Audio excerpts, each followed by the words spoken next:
আসসালামু আলাইকুম। আজকে আমি আরেকটা রেসিপি আপনাদের সাথে শেয়ার করতে যাচ্ছি।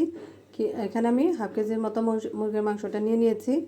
কিভাবে মুরগির মাংস খুব সহজে এবং খুব তাড়াতাড়ি খুবই মজা করে রান্না করা যায় সেটাই আপনাদের সাথে আমি আজকে শেয়ার করব। প্রথমে এখানে আমি দিয়ে দিচ্ছি দুটো তেজপাতা, দিয়ে দিচ্ছি এলাচ, দিয়ে দিচ্ছি দারুচিনি, এরপর দিয়ে দিচ্ছি আমি কিছু পেঁয়াজ কুচি দুটার মতো, এরপর দিয়ে দিচ্ছি আমি তিনটা কাঁচামরিচ, এরপরে দিয়ে দিচ্ছি আমি 1 টেবিল চামচ রসুন বাটা, দিয়ে দিচ্ছি 1 টেবিল চামচ আদা বাটা, দিয়ে দিচ্ছি হাফ চামচ পেঁয়াজ বাটা, দিয়ে দিচ্ছি 1 চামচ আর একটু জিরা বাটা 1.5 চামচ, এরপরে দিয়ে দিচ্ছি হলুদ গুঁড়া হাফ চামচ, দিয়ে দিচ্ছি মরিচের গুঁড়া 1.5 টেবিল চামচ। আসলে মরিচটা যে যেমন ঝাল খেতে পছন্দ করেন সেরকম দিয়ে নেবেন। আর দিয়ে দিচ্ছি সজের গুঁড়া, ধনিয়ার সজের গুঁড়া 2 চামচের মতো। আর দিয়ে দিচ্ছি এখানে আমি লবণটা স্বাদ বুঝে দিবেন এবং পরবর্তীতে দিয়ে নেওয়া যাবে। দিয়ে দিচ্ছি সরিষার তেল, এরপর দিয়ে দিচ্ছি আমি কিছু বেরেস্তা। এখন সব কিছু আমি খুব ভালো করে এটা মাখিয়ে নিয়ে এটা আমি 10 মিনিটের মতো রেস্টে রেখে দেব।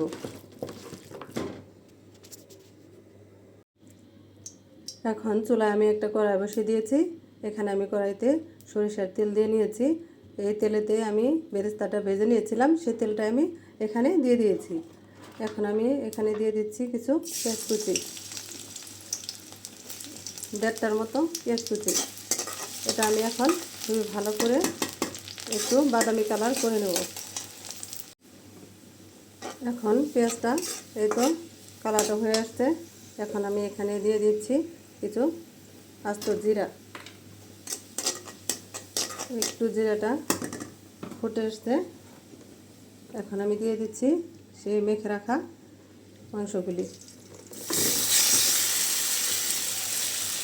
এখন মাংসটা খুব ভালোভাবে এখানে নাড়াচাড়া করে কষিয়ে নেব।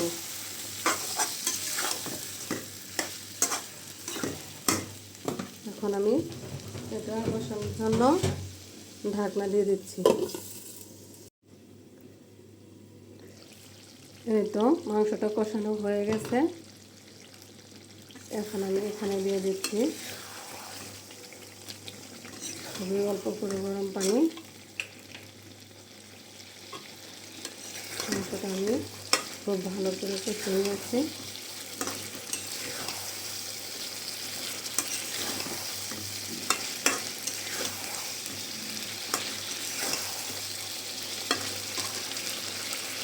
এখন আমি এখানে দিয়ে দিচ্ছি যে অল্প করে গরম পানি।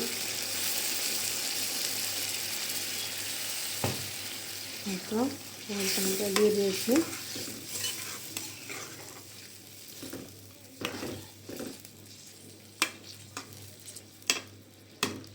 এখন ঢাকনা দিয়ে ঢেকে দিচ্ছি। রান্নাটা শেষ, দেখেন দেখতে কত সুন্দর হয়েছে। আসলে এভাবে হাতে মেখে রান্না করলে খুবই সহজভাবে রান্নাটা হয়ে যায় এবং খুবই তাড়াতাড়ি রান্নাটা করা যায়, অনেক সুস্বাদু হয় এভাবে রান্না করলে। আজকে যদি আমার ভিডিওটা আপনাদের কাছে একটু ভালো লেগে থাকে তবে লাইক কমেন্ট শেয়ার করে দিবেন। আজকের মতো এখানেই বিদায়। আসসালামু আলাইকুম।